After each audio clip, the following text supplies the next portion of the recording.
ఈసారి ప్రజలు కోరుతున్నారు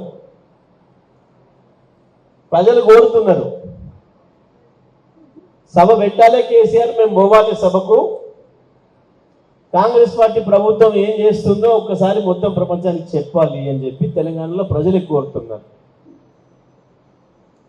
కోరటమే కాదు, చాలా ఆశ్చర్యంగా ఇంకొక మాట చెప్తున్నారు ప్రజలు. ఇది విచిత్రమైనది. వాస్తవానికి మాకు నాయకులకు కూడా మాకు ఆశ్చర్యం కలుగుతుంది. నిజంగానే ప్రజలు ఇట్లా అంటున్నారా అని చెప్పి కేసీఆర్ కూడా అనుమానపడే పరిస్థితి వస్తూ ఉంది. నేను చెప్తా ఉంటాను. చివరికి మొన్న కేసీఆర్ దగ్గరికి వచ్చి చెప్పినట్టు వాళ్ళు కొంతమంది ఏమని, ఈ ప్రభుత్వంకి ఎన్ని రోజులు ఉంచుతారు మీరు ఇట్నే ఉండాలన్నా, మేము ఇట్నే సావాలన్నా? ఎవరు అడుగుతున్నది?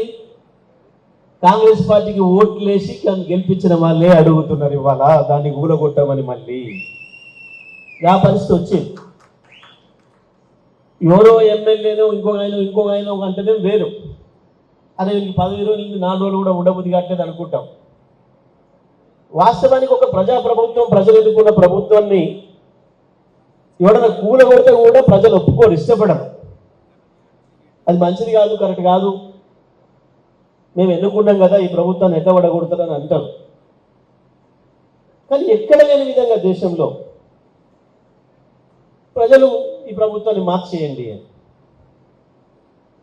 నేను ఆ మధ్యన కరువు కొరకు తిరుగుతున్నప్పుడు, ఎండిపోతున్న పొలాలు చూడడానికి పోయినప్పుడు ముందు ఆత్మకూరు మండలంలో ఒక తండాకు పోయినా. ఆ పొలాలు చూసినాం, ఒక గుడిసెలు కూర్చున్నమాట. ఒక 70-80 మంది కూడేరు ప్రజలు, మహిళలు పురుషులు కలిసి.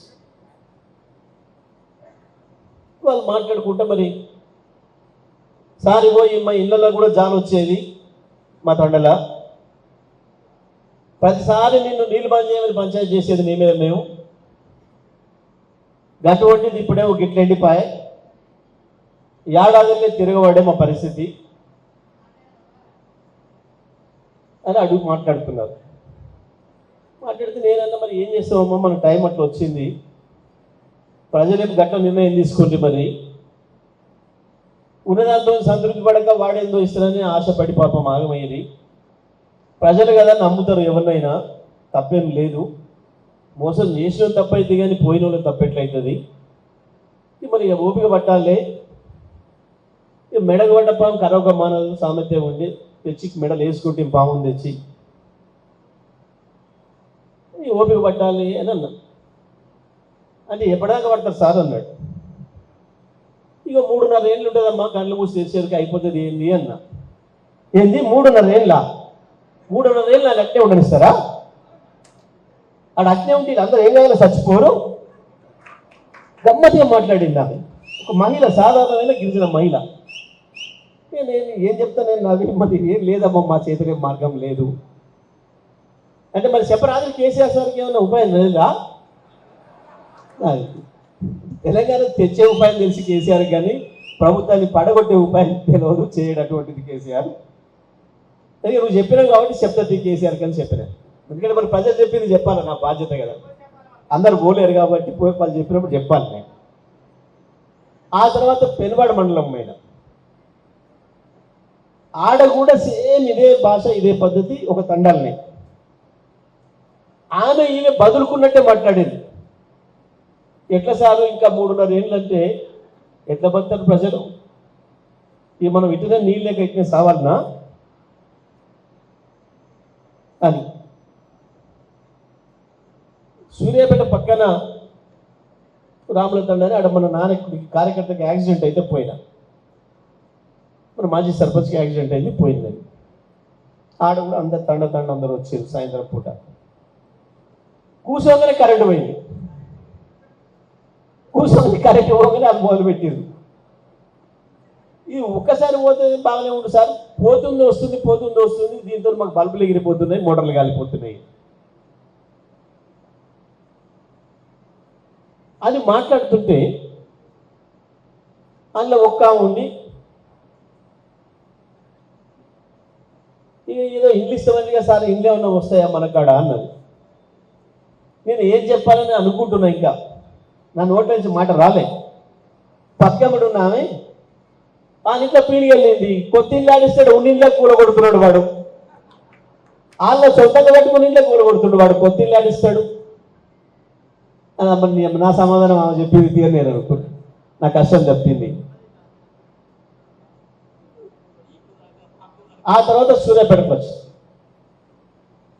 కొంతమంది చిన్న చిన్న ఉద్యోగస్తులు, పాపం వాళ్ళ సంఘాల పేరు చెప్పొద్దు కానీ, అవుట్ సోర్సింగ్లో వచ్చిన జీతాలతో ఇబ్బంది పడుతుంటే కేసీఆర్ గౌరవించి వాళ్ళ గౌరవ వేతనాన్ని పెంచి కొంత రోజుకు ఒక పూట తిండి తినే పరిస్థితిని వాళ్ళకి కల్పించాలి అని చెప్పి పెంచిన ఉద్యోగస్తులు పాపం వాళ్ళు వచ్చిండ్రు. 2 సంఘాల వాళ్ళు అనుకోకుండా వచ్చారు. వాళ్ళతో ఇతర హాల్లో మాట్లాడినా, ఇంకొకరితో అవతల రూమ్లో మాట్లాడినా, వాళ్ళు 2 సంఘాలు అన్నమాట. సార్ ఎట్లా సారిగా మీరు కూడా గిట్టే అంటే ఎట్లా, 3.5 ఏళ్ళు వాణ్ణే ఉండనిస్తుంటే ఎట్లా, ఎవరు వచ్చినా ఇదే మాట. హైదరాబాద్లో ఆ రియల్ ఎస్టేట్ వాళ్ళు వాడే పెద్ద 100 కోట్ల వాళ్ళు గారు పాపం. ఇక ఊళ్ళో ఈ దొరకక చిన్న చిన్న వ్యవసాయాలు ఉంటుంది, అమ్ముకున్నోళ్ళు వాళ్ళు వీళ్ళు ఏదో ప్లాట్ల దందా చేసుకుంటుంది పాపం. వాళ్ళ పరిస్థితి రైతుల పరిస్థితుల కంటే ఘోరంగా ఉంది. అందరూ కాంగ్రెస్ రావాలని ఓట్లు వేసిన వాళ్ళు ఇలా వాళ్ళు వచ్చి అదే మాట, అన్న ఏమైనా ఉపాయం లేదా అని ఈ గవర్నమెంట్ మారుస్తానికి. సరే, నేను కేసీఆర్ గారి దగ్గర పోయినప్పుడు ఇట్లా జరుగుతుందన్న, ఇట్లా మాట్లాడుతున్నారు ప్రజలు, ఇదేదో ఆశ్చర్యంగా ఉంది, ప్రజలే ఈ డిమాండ్ చేయడం అనేది గమ్మత్తుగా ఉంది, మరి ఇట్లా చెప్తున్నారు, మీకు చెప్పమని చెప్పారు నాకు మళ్ళా అని చెప్పింది. సార్ చెప్పిండు, నువ్వుగా జగదీష్ ఇప్పటికి నాకు 5-6 చోట్ల నుంచి వచ్చింది ఇదే వార్త అని, మీ అందరికీ ఎందుకు చక్కగా నాకే చెప్పారు. మొన్న మహబూద్ అలీ బర్త్డే అని చెప్పి ఆ ఓల్డ్ సిటీలోనూ 20-30 మందిని ఎండ పెట్టుకొచ్చిండు ఆయన. అందరూ ముస్లిం సోదరులే వస్తే మాట్లాడుకుంటూ, సార్ వీళ్ళు మాత్రం తీసేయాలి అని మొదలు పెట్టారు. నేనన్నా మీకే కోపమయా, ఇక రైతులకు ఏదో ఇస్తారని మోసం చేసిండు, ఇక మహిళలకు ఇస్తారని మోసం చేసిండు, ఇక ఉద్యోగాలు ఇస్తారని మోసం చేసిండు అని చెప్పి వాళ్ళకు ఉంది కోపం. కానీ ఈ హైదరాబాద్లో పాత బస్తీలో ఈ చిన్న చిన్న పని చేసుకుంటామని చెప్పేది మీరు చాలామంది, ఇలా మీకేం ఇబ్బంది వచ్చింది?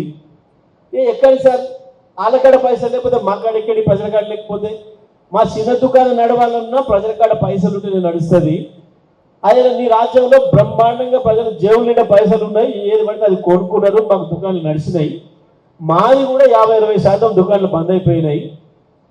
ఇక నువ్వు ఏమన్నా చేయి సార్, ఇక మార్చకుంటే మాత్రం బాగుండదు సార్ నువ్వు అన్నారట. వాళ్ళు ఏకంగా వార్నింగ్ ఇచ్చిరట కేసీఆర్కి, అది తీసేయాలి, నువ్వు నీదే బాధ్యత, నువ్వే చేయాలి ఈ పని. సరే నవ్వి నేను చెప్పినట్టు చెప్పిండట. ఇక మేము ఎట్లా మారుస్తాం ఇప్పుడు, మనం అనుకుంటే కూడా సాధ్యం కాదు కదా. ప్రజలు ఎన్నుకున్న ప్రభుత్వం ఉండనియాలి,